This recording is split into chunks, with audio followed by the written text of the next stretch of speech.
చూస్ country delight, live better. ఇప్పుడే country delight యాప్ని download చేసుకోండి.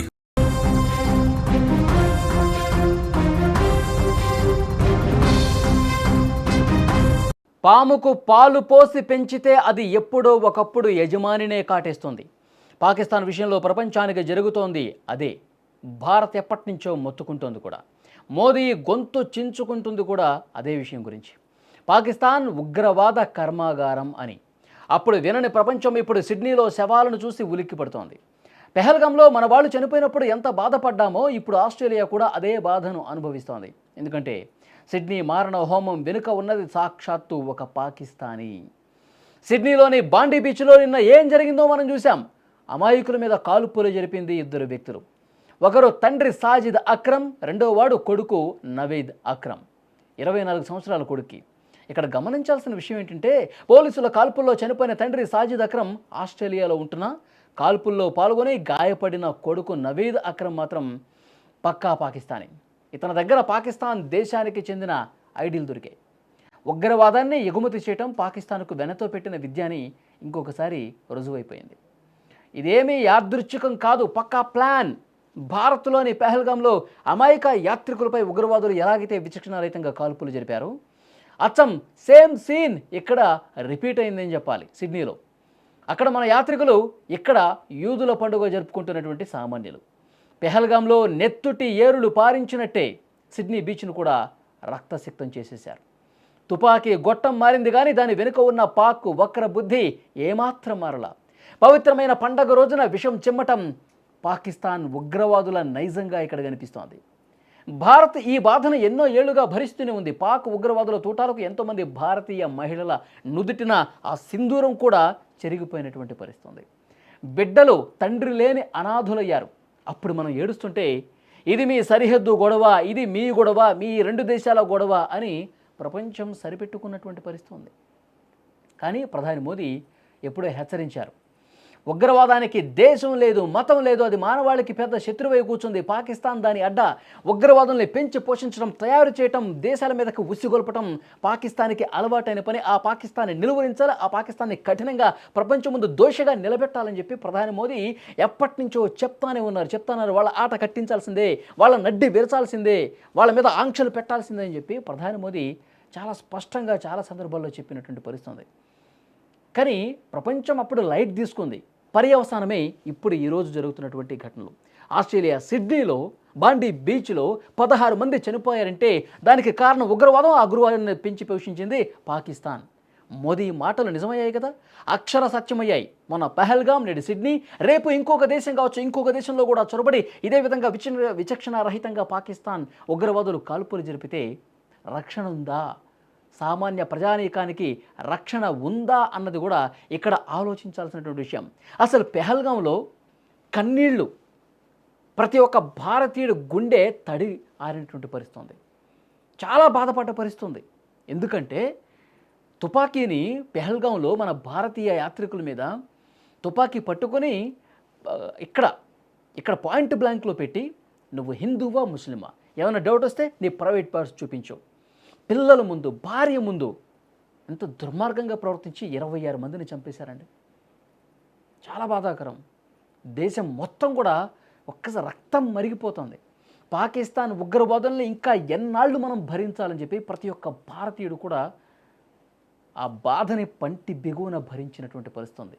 అందుకే మనం దెబ్బ కొట్టాల్సిందే, పాకిస్తాన్కి బుద్ధి చెప్పాల్సిందని చెప్పి ఆపరేషన్ సింధూర్ చేసి ఉగ్రవాద స్థావరాలని కూల్చి పడేశాం.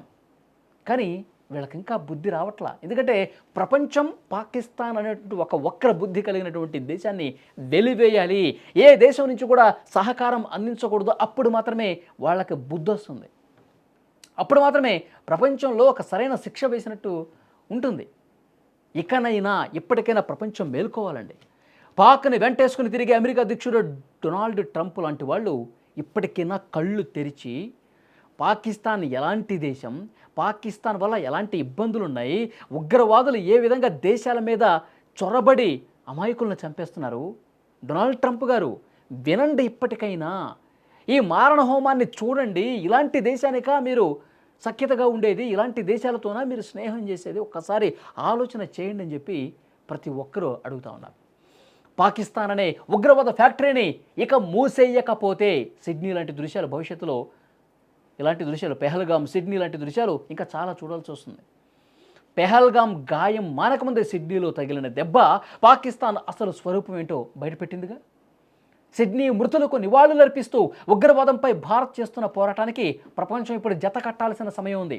ఇప్పుడు ప్రపంచ దేశాలను కూడా మనతో చేతులు కలపాల్సిన అవసరం ఉంది. ఈ సమస్య భారత్ ఒక్క దేశంతో కాదు, ఈ సమస్య భారత్ అనుభవిస్తున్నది కాదు, ఇది ప్రపంచం అనుభవిస్తున్నది. మోదీతో మనం చేతులు కలుపుదాం, భారత్తో మనం చేతులు కలుపుదాం, చేయి చేయి కలిపి ముందుకు నడిచి పాకిస్తాన్ని పీచ మణుచుదాం అని ప్రతి ఒక్కరూ కూడా భావించాల్సినటువంటి అవసరం ఉంది. చూడండి ఎంత దుర్మార్గంగా తండ్రి కొడుకులంట విచక్షణారహితంగా సిడ్నీలో బాండీ బీచ్లో యూదులు పండగ చేసుకుంటుంటే దాడి చేసి మరి కాల్పులు జరిపి అభంశుభం తెలియని అమాయకులు బీచ్లో సరదాగా సంతోషంగా కుటుంబంతో వాళ్ళు పండగ చేసుకుంటుంటే కాల్చడం ఏంటండి? ఉగ్రవాదం వాళ్ళకి నెత్తికెక్కి ఎంత దుర్మార్గంగా ప్రవర్తిస్తున్నారండి. 16 మంది స్పాట్లో చనిపోయారు, ఇంకా చాలామంది ఆసుపత్రిలో చికిత్స పొందుతున్నారు. అక్కడే ఉన్నటువంటి ఇంకొక అహ్మద్ అనేటువంటి వ్యక్తి ఒక ఉగ్రవాదిని పట్టుకొని వాడి చేతిలో గన్ను తీసుకొని మరీ ఆపాడు, లేదంటే ఇంకొంతమంది ప్రాణాలు కోల్పోయేవారు. అతను మెచ్చుకుంటూ ఉన్నారు. కానీ ఇక్కడ ఆలోచించాల్సిన విషయం, ఉగ్రవాదులు వాళ్ళకి ఈ దేశం ఆ దేశం అని లేదు. కాబట్టి సీరియస్గా దీన్ని ప్రపంచం తీసుకోవాల్సిన అవసరం ఉంది. భారత్తో ఇంకో దేశం కాదు, మొత్తం ప్రపంచ దేశాలన్నీ కూడా పాకిస్తాన్ విషయంలో చాలా సీరియస్గా ఆలోచించాల్సినటువంటి విషయం ఉంది. ఇంకా పాకిస్తాన్ వాళ్ళని ఇంకా పెంచి పోషిస్తూ, వాళ్ళకి నిధులు ఇస్తూ, వాళ్ళకి తుపాకులు ఇస్తూ, ఇంకా చాలా సౌకర్యాలు కల్పిస్తూ, వాళ్ళకి కొన్ని స్థావరాలు కల్పిస్తూ ఎప్పటికప్పుడు వాళ్ళని ట్రైన్ చేస్తూ ఉంది పాకిస్తాన్. మసూద్ అజర్ ఎవడండి? ప్రపంచం మొత్తం కూడా ఆవిడ ప్రపంచానికి ఒక డేంజర్గా పరిగణించినటువంటి ఉగ్రవాది, అంతర్జాతీయ ఉగ్రవాది కదా. ఇప్పుడు వాడి సోదరి కూడా సాదియా, ఆమె కూడా ఒక మిషన్ స్టార్ట్ చేసేసింది ఉగ్రవాదం కోసం. మొమినాత్ పేరుతో ఆమె మహిళల కోసమే ఒకటి స్టార్ట్ చేసింది. మహిళల్ని జాయిన్ చేయించుకుంటుంది, మళ్ళీ మహిళల్ని ఉగ్రవాదం వైపులో అవుతుంది. సో ఇలాంటి వాళ్ళు ఆ పాకిస్తాన్లో ఉన్నారు, పాకిస్తాన్ ఎంకరేజ్ చేస్తుంది. కాబట్టి Pakistan is a very dangerous country అనేది ప్రతి ఒక్కరూ అర్థం చేసుకోవాలి. ప్రపంచ దేశాలన్నీ కూడా ఇది భారత సమస్య కాదు, మన సమస్య అని చెప్పి ముందుకు వస్తేనే పాకిస్తాన్కి గట్టిగా బుద్ధి చెప్పిన వాళ్ళం అవుతాం. Satisfied that there were 2 offenders involved in yesterday's incident. One is deceased. The second is in critical but stable condition in hospital at the moment. The offenders are a 50-year-old and 24-year-old male who are father and son. The 50-year-old is deceased. The 24-year-old is currently in hospital at the moment. As part of the investigation, we conducted 2 search warrants last night, one at Bonnie Rig and a second at Kempsey. The 50-year-old male is a licensed firearms holder. He has 6 firearms licensed to him. We are satisfied that we have 6 firearms from the scene yesterday, but also as a result of the search warrant at the Kempsey address. Ballistics and forensic investigation will determine this morning that those 6 firearms are the 6 that were licensed to that man, but also that they were used in the offence yesterday at Bondi. We will continue to investigate this matter thoroughly. It's important for the community to have the reassurance that New South Wales Police, working with our Commonwealth partners, will not stop until we understand the reasons behind this senseless incident and take any available action.